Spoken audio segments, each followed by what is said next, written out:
바로 시작하겠습니다. 먼저 FC 낭트와 오세르의 경기를 분석해 보도록 하겠습니다. 낭트 프랑스 일부 파리 승승무무입니다. 전체적으로 낭트는 상대의 압박을 이겨내느냐 아니냐에 따라서 퍼포먼스가 갈리는 경우가 상당합니다. 특히 모하메드 같은 박스 안결정력이 좋은 선수들에게 많은 공을 투입하기 위해서라도 압박에 대한 대응이 중요한 전력이라고 할 수 있을 것입니다. 다만 오세르의 지난 경기 두 줄 수비 역량이 매우 좋아 낭트가 전개에 필요한 역량에 대해서는 보장하기 어렵게 되었습니다. 특히 모하메드도 찬스를 잘 만드는 성향이라고 하기는 어렵고 지난 경기 주전 아블린도 11번의 경합에서 패배하는 모습입니다. 결국 오세르가 간격 유지에서 두각을 드러내는 상황이라면 박스 타격 자체가 좋지 못할 가능성이 높다고 볼 수 있습니다. 오세르 프랑스 일부 7위 무패 승승승입니다. 니스 상대로도 두 줄 수비와 간결한 역습이 먹혔습니다. 특히 전반에는 니스가 지배하는 상황에서도 슈팅 숫자와 기대 득점에서 앞서면서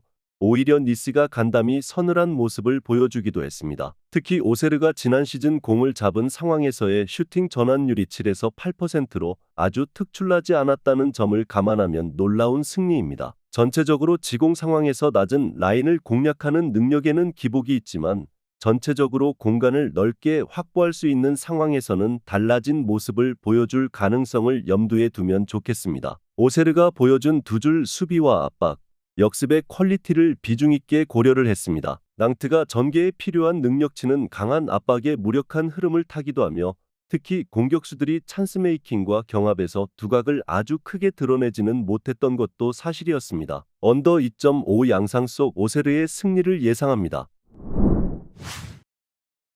다음은 니스와 툴루즈의 경기를 분석해 보도록 하겠습니다. 니스 프랑스 일부 14위 무무승 패패입니다. 승격팀인 오세르에게 덜미를 잡히고 말았습니다. 결국 지난 시즌 중반부터 이어진 지공 상황에서의 문제가 결국 1라운드부터 터진 셈이죠. 자신들이 주도권을 잡은 상황을 만들었지만 속공 상황에서 강한 특성 때문에 오히려 상대의 역습에 시달리는 흐름이었습니다. 물론 니스도 상대의 압박을 당기기 위한 여러 장치는 마련을 해주는 편입니다. 다만 이것을 무시하고 그냥 버티는 상황에서는 니스가 공격적으로는 별다른 수를 내지 못했던 것은 지난 시즌에도 니스가 챔스 경쟁에서 멀어진 것으로 이어지고 말았습니다. 수비에 대한 고평가는 할 수 있지만 전술이 너무 뻔한 모습입니다. 툴루즈 프랑스 일부 11위 무승무패무입니다. 툴루즈도 상대를 압박하는 수비적인 역량이 상당히 좋은 편이라고 할 수 있을 것입니다. 물론 에너지 레벨이 전반부터 하락하는 면모를 보이기도 하지만 시즌 초반에는 이런 위험성이 크게 보이지는 않았던 모습입니다. 물론 전반적으로 오픈 플레이에서의 전개나 찬스 메이킹이 되는 분위기이긴 했어도 결국 결정력에서의 흐름이 좋지 못했던 것이 아쉬웠습니다. 지난 시즌에도 리그에서 42득점으로 득점력이 아주 뛰어난 흐름을 탄 것은 아니긴 했는데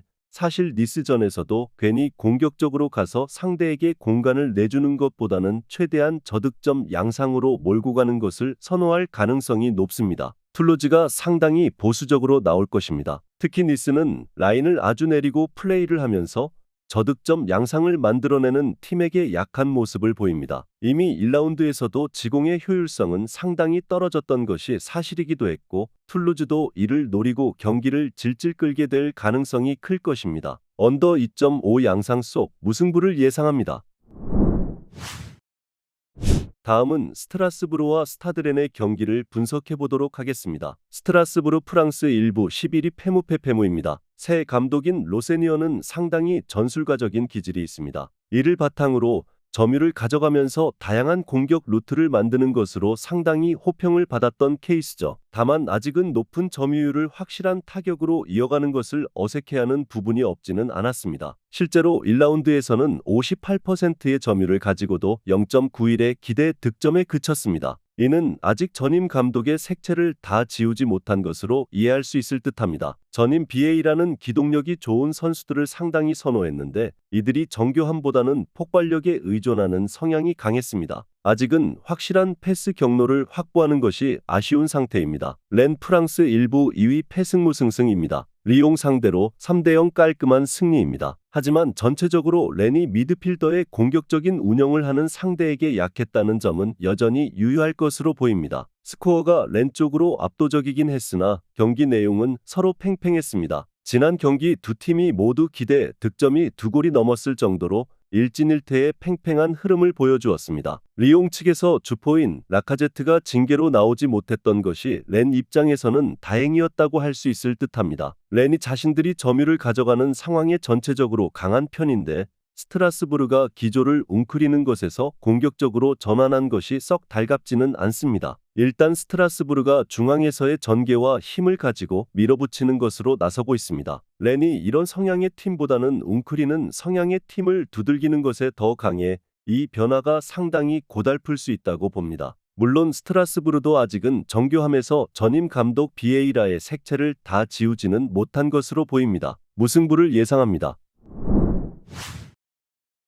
다음은 마르세유와 스타드랭스의 경기를 분석해 보도록 하겠습니다. 마르세유 리그 1위 승승무승승입니다. 지난 경기에서의 성과는 상당히 훌륭했습니다. 까다로운 브레스트를 5대1로 잡았다는 것도 좋지만 상대가 극단적으로 전방에 힘을 주었음에도 전개에 아무런 문제가 없었다는 내용이 상당히 훌륭했다고 할 수 있을 것입니다. 상대가 전방에 6명을 배치하는 것으로 승부를 던졌습니다. 하지만 중원에서 호이비에르가 팀 내에서 가장 많은 패스를 성공시켜서 빌드업에서의 문제를 거의 드러내지 않았습니다. 지난 경기 그린우드나 Y 같은 1, 2선 자원들이 모두 공격 포인트를 기록한 만큼 압박 대응 능력이 상당히 좋아졌다고 할 수 있을 것입니다. 랭스가 중원에서 강하게 나와도 이를 이겨내는 모습을 기대해 볼 수 있다고 생각할 수 있습니다. 랭스 리그 15위 승승무패패입니다. 전체적으로 랭스는 상당히 중앙에서의 프레스에 강한 편입니다. 특히 태클까지 서슴지 않고 거칠게 상대를 몰아붙이는 성향을 자주 보여주는 편이죠. 다만 지난 경기 이 때문에 코네가 15분 만에 퇴장을 당하는 리스크로 작용하기도 했습니다. 그리고 랭스가 중원에서 공을 탈취를 하더라도 이를 골로 이어가는 스킬은 부족한 편입니다. 이토가 상당히 리그 내에서 만들어주는 찬스는 많은 편이지만 넘버9의 결정력이 문제일 듯합니다. 대체적으로 랭스 선수들은 공격수들의 개인 기량이나 결정력에 의존하는 흐름을 자주 타는 편이었습니다. 마르세유 상대로도 5년째 다득점 매치는 없었습니다. 랭스가 가하는 강한 중원에서의 압박도 지난 경기에서 보여준 빌드업 역량을 생각하면 마르세유가 대응이 될 것으로 보고 있습니다. 사실 공격력이라는 부분에서 랭스가 상당히 기복이 심한 편이기도 하고 전체적으로 거친 플레이가 경기 결과에 미치는 영향도 고점과 저점 차이가 클 듯합니다. 마르세유의 핸디캡 승리를 예상합니다.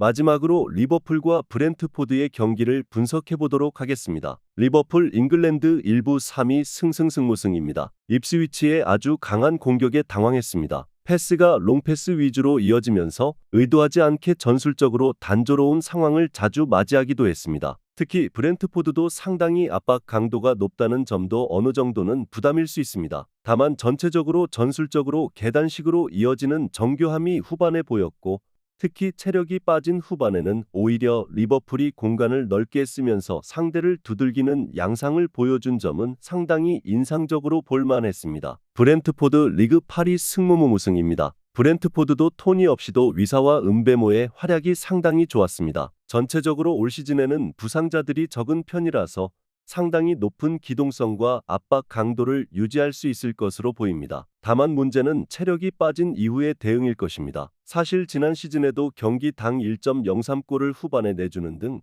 압박으로 인한 부작용을 상당히 뼈저리게 느끼기도 했습니다. 브렌트포드 압박의 강도와 역습의 퀄리티는 상당히 좋은 성향을 보여주었습니다. 다만 압박으로 인해서 생기는 체력적인 난조가 크게 작용할 가능성이 높은 상태입니다. 이미 리버풀이 이를 이용해서 공간을 넓게 쓰면서 입스위치를 두들기는 모습을 보여주었고 전술적으로도 중원을 거치는 플레이가 상당히 정교하고 좋아졌습니다. 오버 3.5 양상 속 리버풀의 승리를 예상합니다. 영상에서 알려드리는 내용들은 모두 1차 분석 내용들이며 2차 분석과 최종 조합픽은 영상 하단 고정 댓글 링크로 문의 주시면 안내 도와드리도록 하겠습니다. 시청해주셔서 감사합니다.